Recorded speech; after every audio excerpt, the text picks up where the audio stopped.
Hello, my friends, and welcome back to another video with Pollo Chicano channel on there.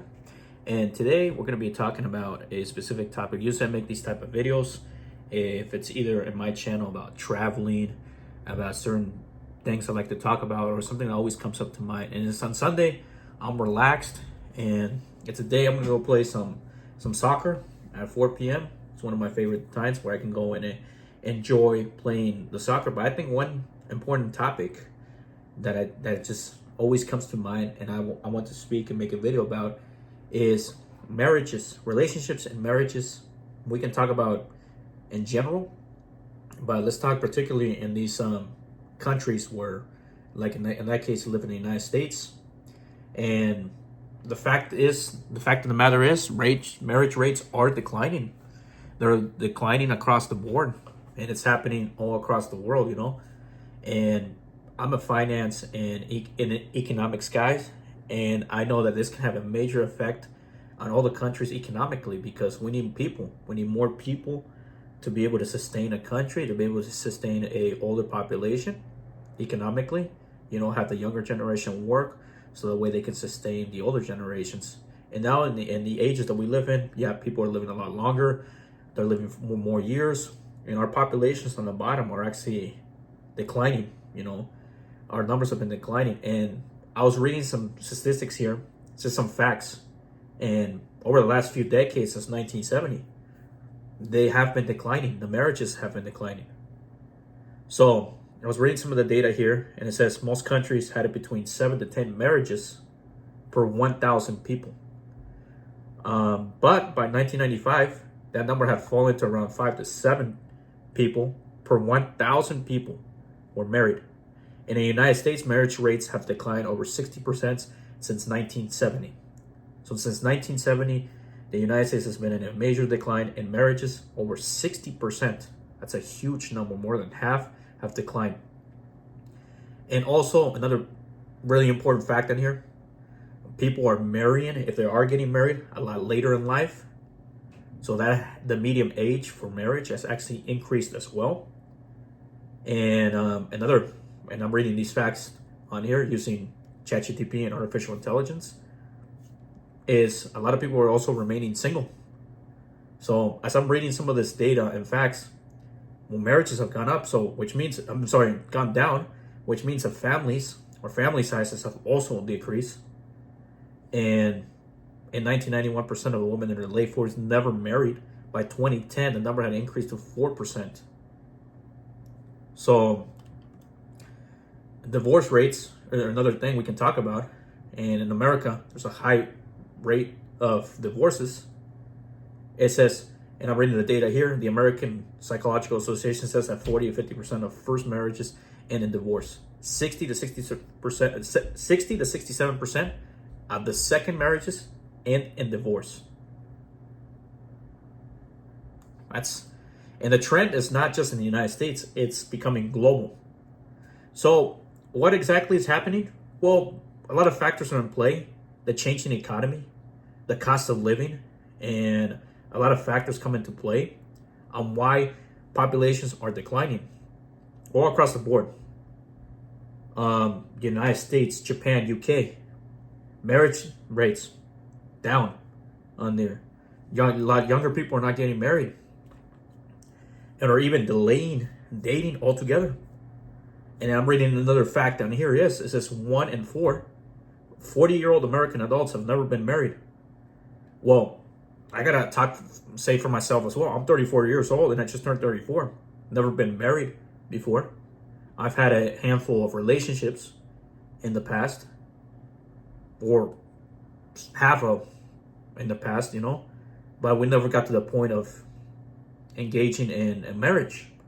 It's not that maybe I didn't want to. It's maybe because the situation never allowed us to take the next step in those relationships. So 1 in 4. So 25% of Americans 40 and older have never been married.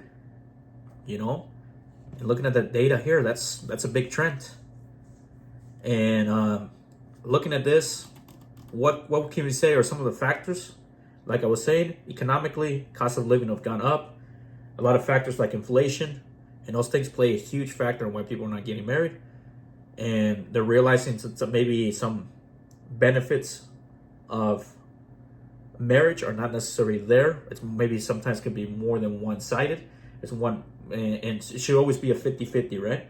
But I feel like sometimes maybe it's more than one-sided for one particular person than it is for the other one.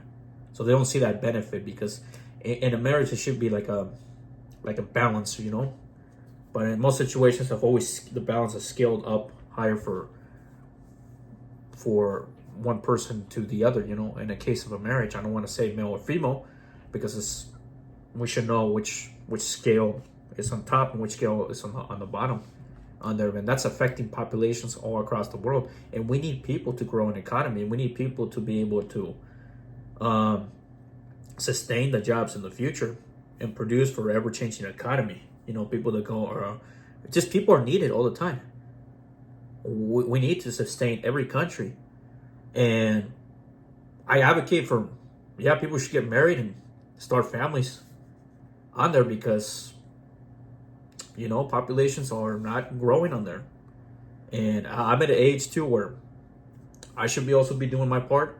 But I know in a few years I have to be doing my part too, so I have to have a few kids, which I do plan to have a few kids, a couple kids at least, and do my part before I get any older too.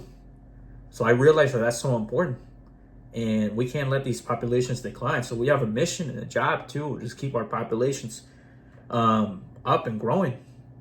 But looking at some of the data, we've been going backwards instead of going forward. And like I said, there's a lot of factors I can talk about on why this decrease is happening. But I'm just pointing out that it's a serious issue all across the world. And I'm reading another piece of data here. It says 89% of the world's population lives in a country with failing marriage rates. So the marriage rates are failing everywhere. It's a global trend that's happening, you know. It's just that people are just not getting married on there, you know. And if they do, the divorce rate is really high. So economically, it's looking like we're going to be suffering a lot in terms of a lot of jobs that are going to be available on there, and then the demand for certain trades and jobs, because there's going to be less skilled people, less people to fill any jobs in the future. It's going to have a huge impact economically. I don't know what type of impact it's going to have on there for a lot of these countries. A lot of the really developed countries is where the populations are actually falling. And, you know, countries like Russia are actually taking steps to be able to increase their population, because they've had multiple years of decline. And I'm looking at the charts on here, you know, of populations and marriages have actually gone all the way down and declined so bad that they're making incentives in Japan, Russia, for people to get married and have children. They have no choice. They have to do this economically, because they need a population to be able to sustain their economy and to sustain the future. Because it depends on the future to be able to sustain a country. So, and I'm looking at these charts, and you can get a lot of these charts on the world data and all these data that you can see the charts on there. It's been just on a decline. And you know, United States, South Korea, Australia, United Kingdom, Italy, Argentina, and Bolivia, believe it or not, are all listed in these chart where marriages per 1,000 people have gone down on there. And I looked at it here. So it's fun to look at some of the data here, because when World War II was where the graph was really high. So it was 16 per 1,000. So it jumped really, it jumped from basically it was like 11 to 16, and then it just been free falling down since then. This is the World War II. Everybody was coming back from the war and starting families and getting married.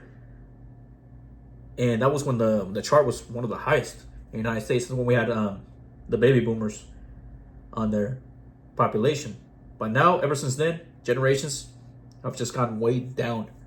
So it's going to have a huge impact on some of these countries I mentioned that are hurting really bad in terms of that type of growth for marriages and populations as well.